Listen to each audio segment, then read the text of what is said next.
You're listening to a podcast from the South China Morning Post.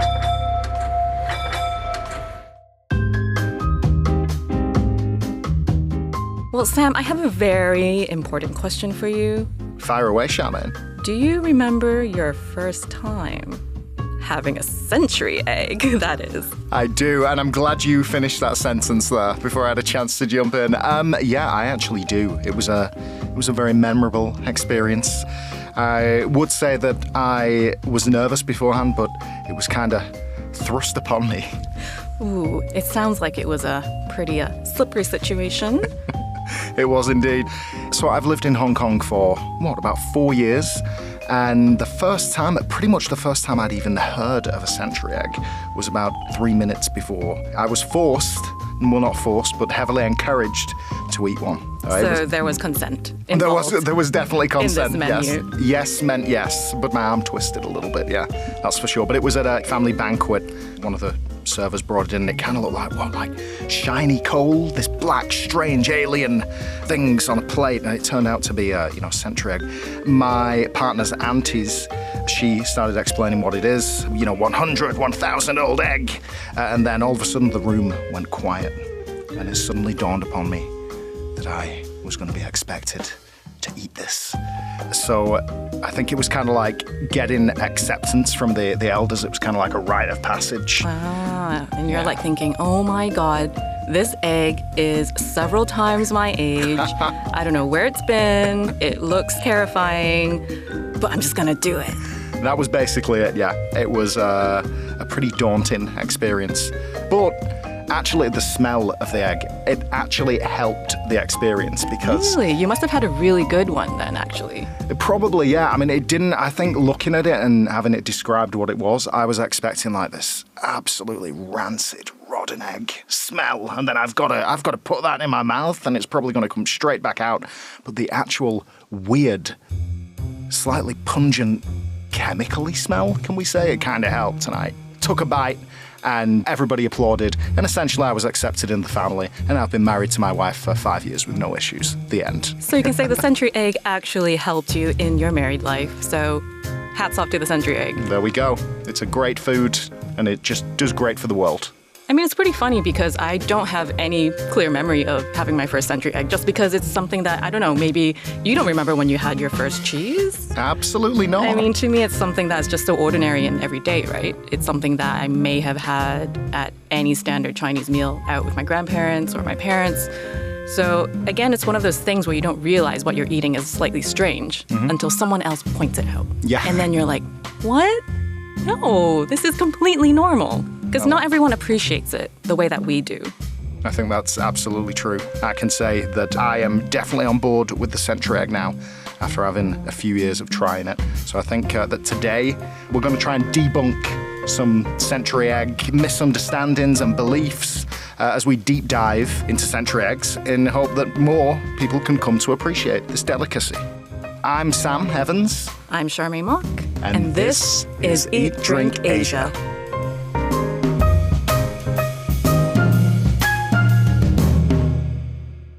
So when you look at how century eggs are portrayed in the West, it's often tinged with disgust. 1,000-year-old egg, which I don't even know how that's possible. Yeah. James Corden, the late-night talk show host, has a popular segment called Spill Your Guts, where he and his guests take turns answering very personal, embarrassing, or controversial questions. So the nearest million, how much do you make a year?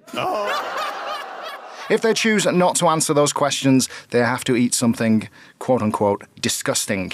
And that includes foods like scorpions, fish smoothie, bull penis, and century eggs. No, all right, I'm going to go 1,000-year-old egg. Okay. 1,000-year-old egg. Wow.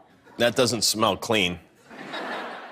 As my partner's auntie referred to them when she was first introducing them to me, they are called 1,000-year eggs to some people, and some other people call them century eggs. Either way, they have a pretty bad reputation, and I think it's because people just don't really understand what they are. And they're also black in colour, which is unlike quite a lot of foods, so people are probably a little bit intimidated by how they look. Well, it's because an egg, you look at an egg and normally when you crack it open, you think of sunny side up. It's it's white, it's golden. It's a very typical way of seeing an egg. So when that's kind of flipped, almost like a photo negative. Yeah, right? That's a really good analogy. It's very odd. It's very disconcerting. Yeah, absolutely. This isn't how an egg, quote unquote, is supposed to look. So I think it puts people right off. Yeah, so some people also think that century eggs smell like ammonia, which is why earlier when Sam, you mentioned that there was not much of a strong, pungent smell to it, I was surprised. But actually, a lot of people think of it as similar to cheese. It doesn't look edible. It's got that funky smell.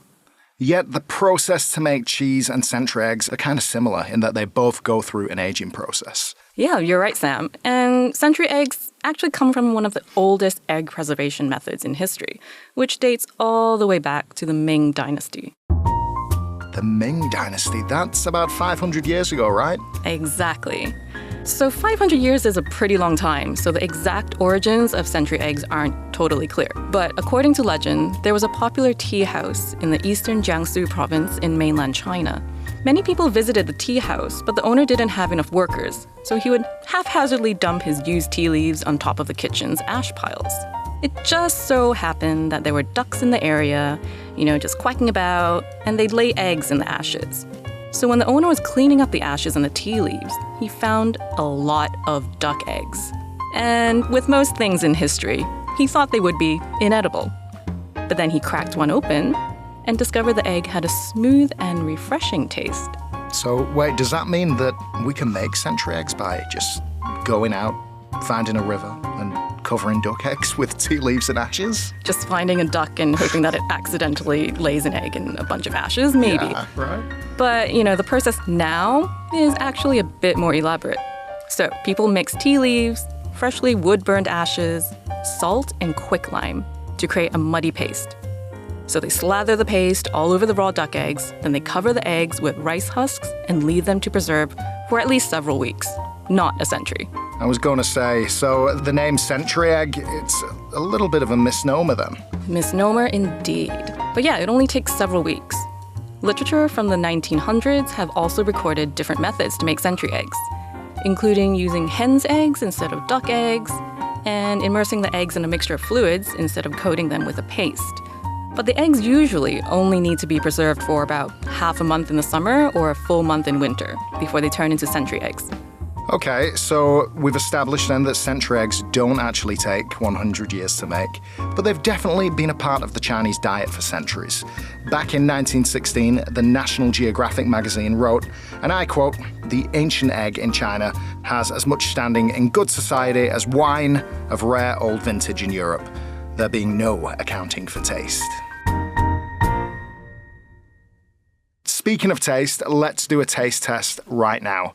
We've got a century egg in the studio. I'm so excited. Looks really good from the outside, actually. It feels really nice. Yeah. It's like very matte. Mm-hmm. It kind of looks like a concrete egg that you might actually use as a decorative item. Agreed, yeah. It's almost... You might see it, in like a fancy homeware store. Yeah. Or it reminds me of one of those eggs that you put into rice and your other dry goods to get rid of all the moisture. Yeah, fair enough. But anyways, here we go. It's got like designer wallpaper on it. Yes. Okay.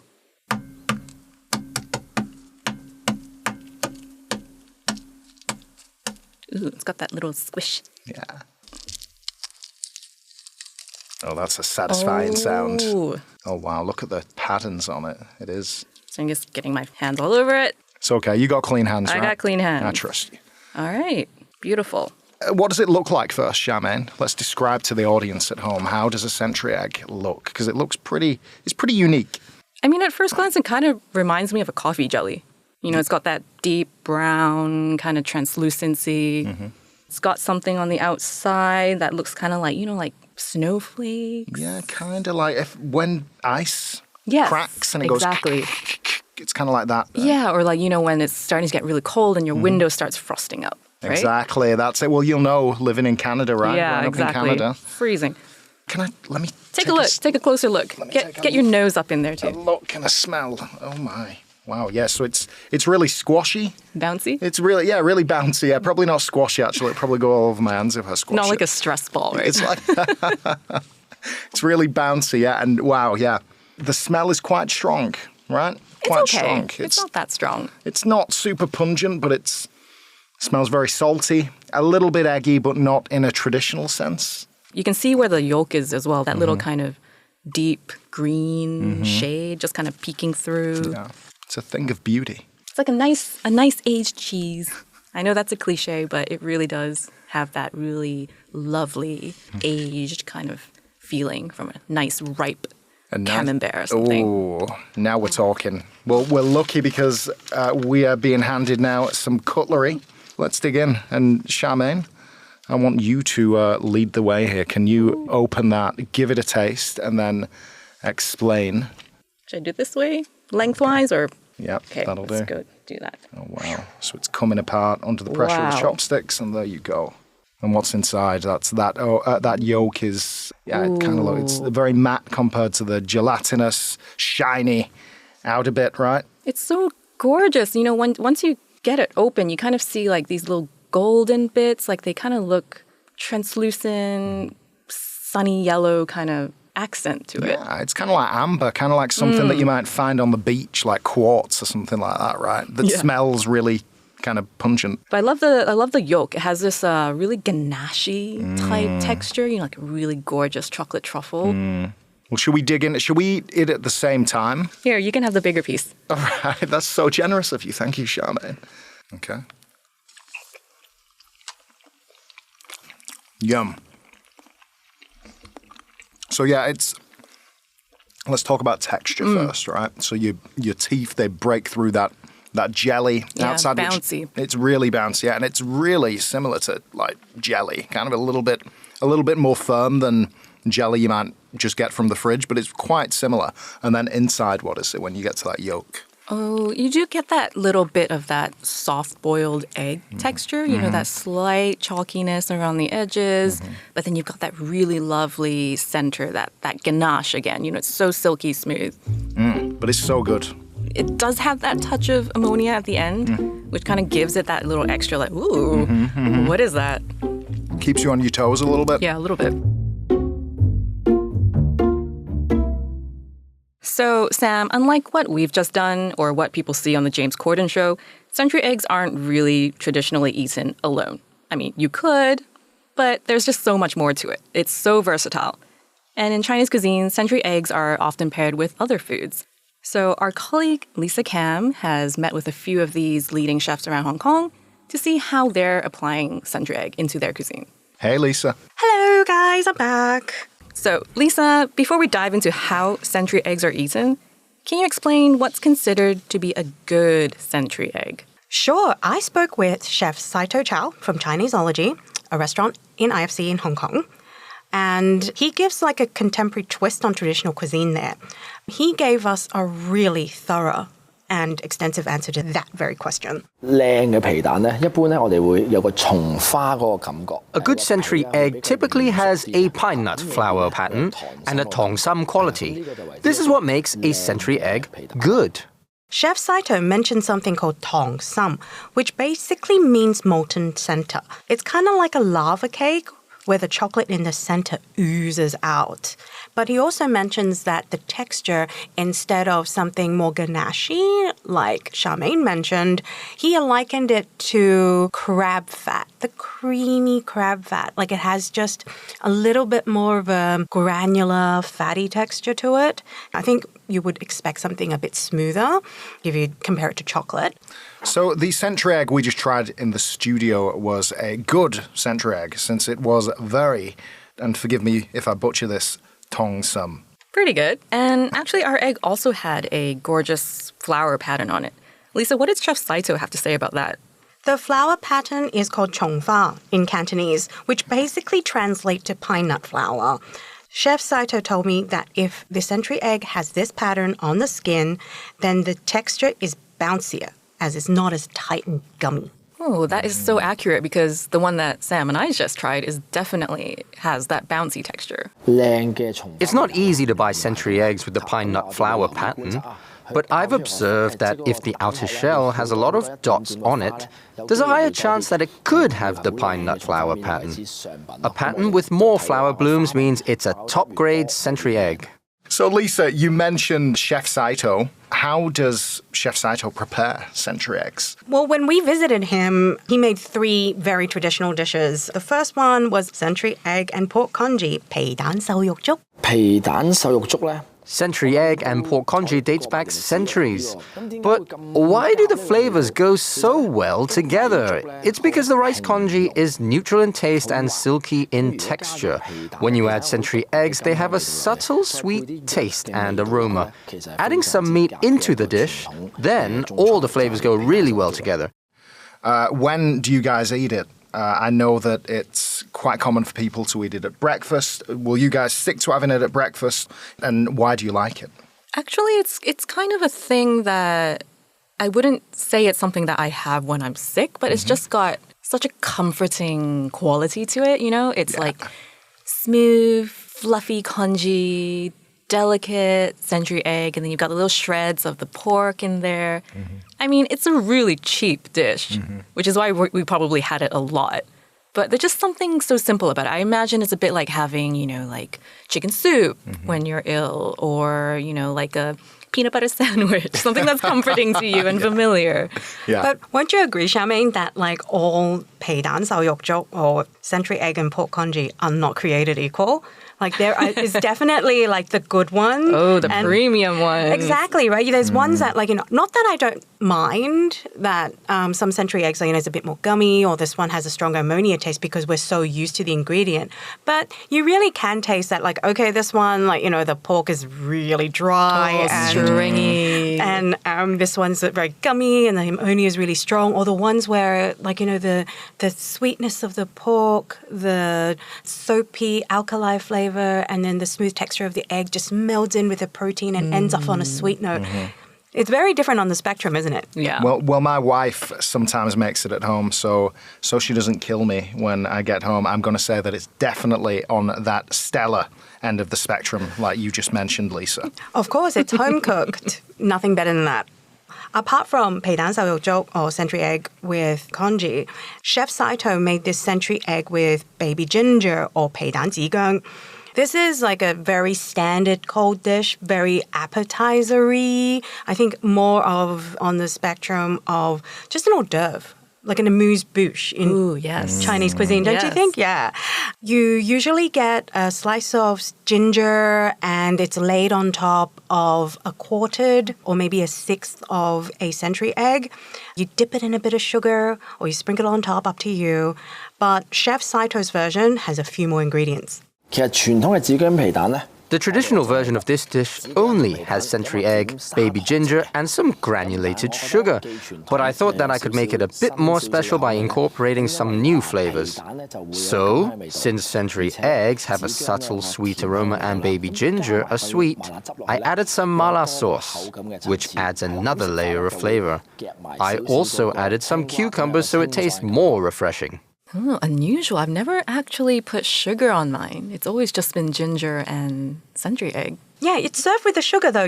I don't know if you notice, like it's a lot of the time it comes with that little dish of sugar and you're wondering like you have to pick either or. Oh, yeah. But like, you know, you can mix it up if you want. Also, this dish doesn't have to be just one century egg, but 2. One of them is a golden yellow century egg. The other one is a black century egg. A golden yellow century egg? So what's the difference between that and the black ones? Well, Chef Saito said the golden century eggs are preserved for a shorter period of time. When the century egg hasn't been fully preserved, it'll turn into a golden yellow color. So golden yellow century eggs are typically even more tender, while black century eggs have a more intense egg flavor.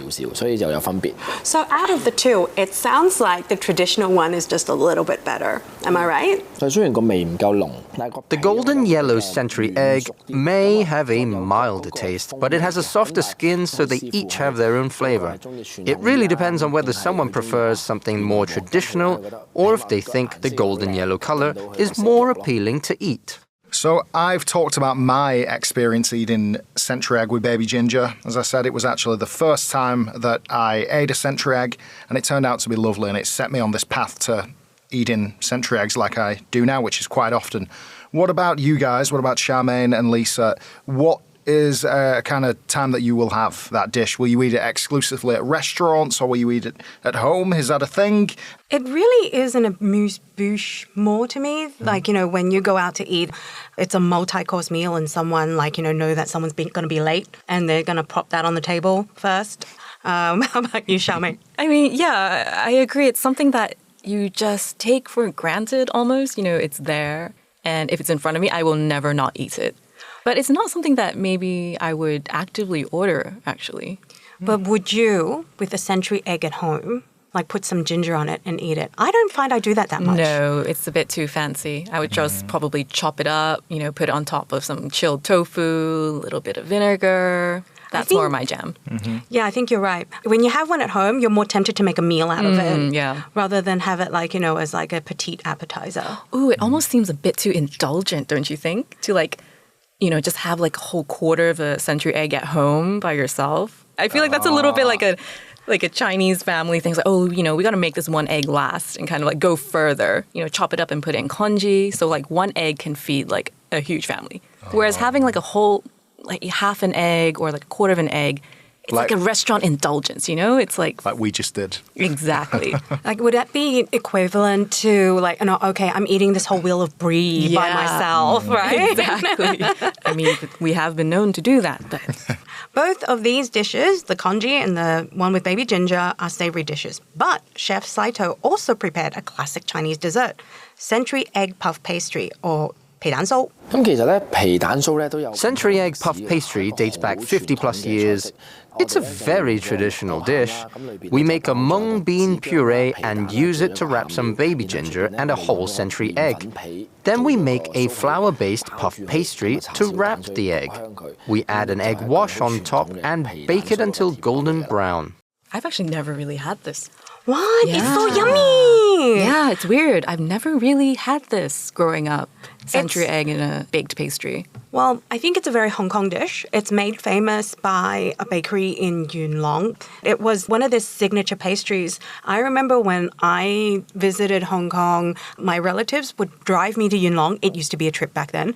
And we would wait for these pastries to come out of the oven and we'd buy it back and just eat it in the car. Ooh, so it'd be hot. The fact that you've got the lotus seed paste and the pastry introducing you to that little soapy alkali flavor is very special. It's not a flavor or a dessert that you would usually get. Alkali is not kind of on the wheelhouse of what you would think of for dessert. So it's what made this special to me.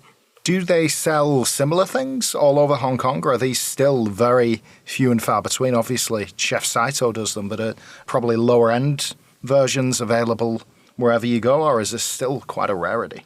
You would have to find the traditional bakeries now. I think the place in Yuen Long definitely still has it. Last time I went, that was 5 years ago. I know, I'm a terrible Hong Konger. So, in short, yes, you can find it, but it has to be a bit more of the traditional places that has the bakery inside, because as you can imagine, this doesn't taste very great cold. Okay, yeah, fair enough. I can imagine. You might think that it's a bit weird to pair mung bean and baby ginger in a century egg, but Chef Saito told me that these flavors go well because of their energies to complement each other.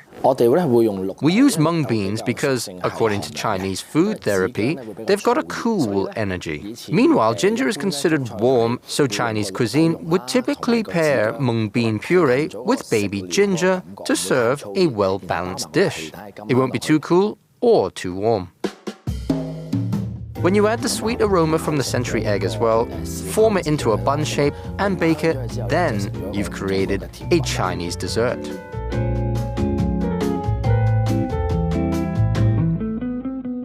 So what you're talking about is Chinese food therapy, right? And it's something that you hear from traditional Chinese medicine doctors. Totally. That's why I spoke to a TCM practitioner, Samuel To, to learn more about the health benefits of century eggs.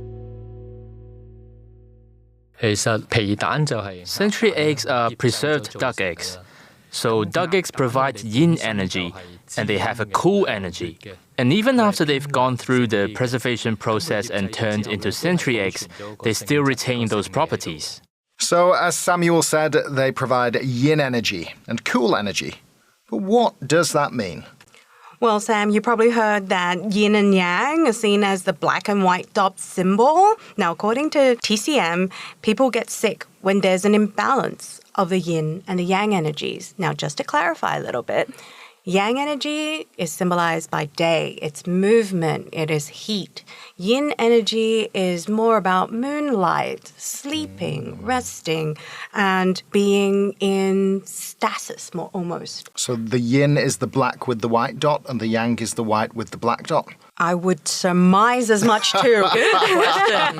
Right? I have never thought about that. It should be like the black, because like it's never complete, right? Like, you know, in Chinese like philosophy or history, even if it's black, it's got to have a white dot. Yeah. It's always darkness and light and darkness. It's all about balance, people. That's right. 一陽氣過盛啲人就會講話有頭先話上火嘅跡象啦。When people have too much yang, some symptoms include 熱氣, sore throat, poor sleep, lots of eye boogers, and they get easily irritated. It's even correlated with diseases like high blood pressure and diabetes. This happens when you don't have enough yin. So eating century eggs can help replenish your yin and bring your yin-yang energies back into balance. Exactly. Samuel also told us that there's a reason why Chinese people like to eat century egg and pork congee when they get a cold. 可以升寒啦。 Because the ingredients of the dish can clear heat and reduce fire, it can also nourish the lungs and soothe the throat. I knew it. I knew there was a reason why I turn to this when I'm feeling under the weather. In Chinese medicine, the common cold can be caused by 风熱, meaning wind heat, or 风寒, meaning wind cold. Now, according to Samuel, if you've got wind heat common cold, you should eat a bowl of century egg and pork congee. 如果有啲風熱嘅感冒，你本身係 For a wind heat common cold, it means you've got some heat symptoms, such as fever, feeling dry and hot, and a sore throat. All of these are heat symptoms. When you eat century egg and pork congee, it soothes your throat. You feel more lively and have more energy. So, Lisa, Samuel also mentioned that century eggs have a cold energy. What exactly does that mean? Now, roughly speaking, in Chinese medicine, like food has properties just like a spectrum. It goes from heat to warm to balance to cold to freezing. So in Chinese, it's 熱溫平涼寒. Since century eggs have a cold energy because they're ducks and they swim in the river, they're perfect to eat during these hot summer months. 而家哇咁熱，我哋講話熱邪啊嘛，就係外邊咁熱邪。 It's so hot right now, so the heat outside is affecting the body and causing too much heat in the body. The symptoms include having a lot of eye boogers, poor sleep, even bad breath, urine is too yellow, and itchy and inflammatory skin. When you eat century eggs, it can provide yin energy and reduce heat, thus bringing your yin-yang back to balance. So, when we think about the benefits of century eggs, how do they compare to, say, regular fresh chicken eggs? That's a great question, and here's what Samuel had to say. 鴨蛋呢就係偏寒嘅。 Duck eggs have a cold energy, but chicken eggs have a warm energy. So comparing the two, they're both eggs. But in terms of reducing heat and provide yin energy, duck eggs are much more effective. Well, you know, Lisa, how so many doctors these days say that eating too many chicken eggs is dangerous, especially for those with high cholesterol, and can increase their risk of heart disease and all these other very terrifying and killjoy-like statements. What about century eggs? Are there any cases where Samuel would recommend people to not eat century eggs? Actually, he does. No! 我哋又要睇個人嘅體質啦，又要睇個人嘅狀態。 It depends on the person's constitution and condition. If the person's spleen and stomach is weak from cold energy, they've got enough yin but not enough yang. Then if they eat century eggs, because century eggs provide yin energy, it'll actually deplete their yang even more. So for these people, eating century eggs is actually harmful. They can't digest century eggs very well, and they might even get diarrhea. If you have a weak stomach and usually have a hard time digesting, then eating century eggs won't reduce the fire in your body. Instead, it's weakening the weakness. This basically means you want to replenish something, but you ended up depleting it even more. And before you think you should start eating lots of century eggs, Samuel has a warning for you. 始終佢都係一個醃製嘅食品。Century eggs are still a kind of preserved food. They're tasty and have many health benefits. But if you eat too much, it can increase the risk of cancer. I think eating it once in a while is okay. But if you eat it every day or eat it multiple times a week, that's too much. I'm curious, how does Samuel like to eat his century eggs? Oh, just like the rest of us, he likes it in the congee too. 我覺得傳統智慧係真係好嘢嚟嘅。 I think the traditional pairings are really good. Century egg and pork congee has been passed down through so many generations. It's such a nice pairing, I call it a perfect match. He also likes the century egg served as a cold appetizer. 但係有啲呢， But some people are afraid the dish has too much cold energy. Because the dish is served cold, the century egg has cold energy and it's salty. For some people, eating cold, salty foods makes them feel unwell. That's why they add some baby ginger. This reduces the cold energy of the dish and soothes the body. So both the century egg and pork congee and the century egg with baby ginger exist, not only because their flavours go well together, but also because the health benefits of each ingredient, their energies, complement each other. Exactly. One thing that I was wondering, okay, so you guys both grew up eating century eggs or definitely having it around you guys. As Charmaine said before, she can't actually remember her first century egg. Lisa, is it a little bit different with you? Do you remember it? And is there anybody, did you have any cousins, any siblings that actually didn't like a century egg as a kid? Because, you know, I got introduced to it when my taste buds had developed a little bit when I was in my 20s. I wonder how it would taste to a kid. You know what, Sam? You're exactly right. I mean, I grew up in Australia, and actually century eggs weren't really imported until I was about 7 or 8. Wow. So I don't really have distinctive memories of it until I think some of the grocery stores started selling it. Mm-hmm. And of course, the first thing my family did as soon as they saw it was buy it and make congee. Now, me being like me, I saw that and was like, that's black. I want to try it. Like, so I just went into it. But of course, there was so many people, including some cousins and all that, would just like pick it all out because just on the surface of what it looks like. So don't feel guilty that you were taken aback by this ingredient. We all are at some point, but I think it's the spirit of adventure and wanting to incorporate different things in your life that would hopefully motivate more people to try it. So what you're saying is that although it's very popular with Chinese families, century egg doesn't actually appeal to every single person right away. Don't you know someone, an adult, Charmaine, that doesn't eat century eggs? I'm sure we do. Yeah. So I think there's a need to, expand and improve everyone's understanding. I think it's more about context. You know, when you try a food and you have like a good version the first time, then you will keep going. I think we have to try and abate everybody's bad reaction to the... Yeah. We need positive century egg experiences. Century eggs need a better marketing team, is what I say. You know, I absolutely agree. That's why here in Hong Kong, there are several chefs who are reinventing the egg in hopes that more people would want to try century eggs. I wanted to make a century egg that the general population, especially children and foreigners, wouldn't be put off by. This is Chef Chan Hong Cheung of One Harbour Road in the Grand Hyatt. Now, the century egg that we're accustomed to are black or golden yellow, but the century egg dish that Chef Chan has created is translucent. In Cantonese cuisine, you'd traditionally eat century eggs with ginger and some granulated sugar. This is delicious, but it's a bit troublesome to eat. So I came up with a new dish. I turned a century egg into a jelly and then combined it with ginger and sugar. Why don't you tell us the process of making your version of century eggs? We slice the century egg and remove the egg whites. The molds we use have limited space, so we leave out the egg whites and use them in other dishes like congee. We mix the egg yolks with our homemade ginger and some flour to make the jelly. Then we pour it into the molds and refrigerate it until it's set. A century egg jelly? What did it taste like? Well, me and Charmaine can both jump into this because we both tried it, right? It's basically what we described with the ginger century egg, but in one bite. Yeah, he's done a really great job of just kind of amalgamating and kind of bringing all of those different flavors and textures together into one beautiful little egg. I mean, it looks absolutely stunning if you've seen it.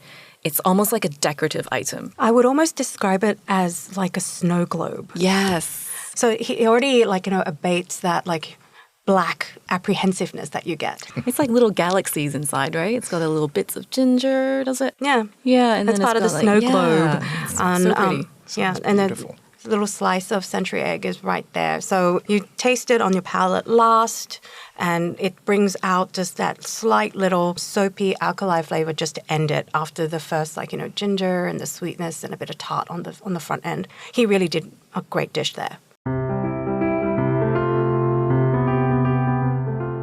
I want kids and people from abroad to experience century eggs in a new way. That's why I use an unconventional cooking method while still retaining this classic food pairing.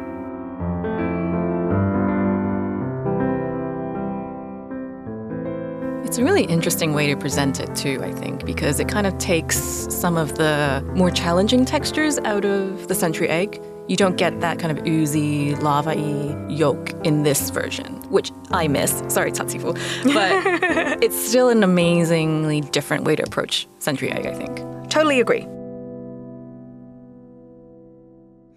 So I read an article the other day that century eggs inspired the author Dr. Seuss. He allegedly saw someone at a Chinese restaurant eating what turned out to be a century egg and congee, and he asked that person, "What are you eating?" And the diner replied, "Green eggs and ham." Yes, Sam, I am. You do not like them, so you say. Try them, and you may. Try them, and you may, I say.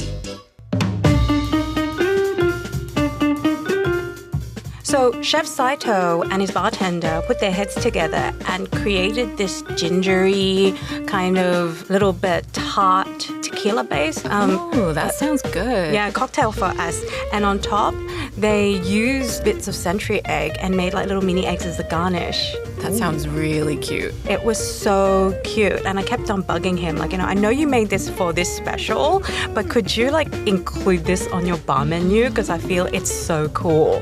I can imagine that putting it on a cocktail menu would entice a ton of people to try it. Hint, hint. Could be a great way to get people interested in century eggs, I think. I think I'd definitely try that. That's all for this episode of Eat Drink Asia.